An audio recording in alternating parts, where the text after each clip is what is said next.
So this is the 6th day of our Dolomites trip, and we are somewhere.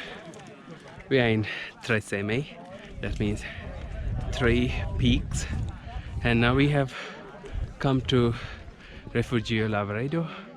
We will have something there, and then we will explore this mountain around us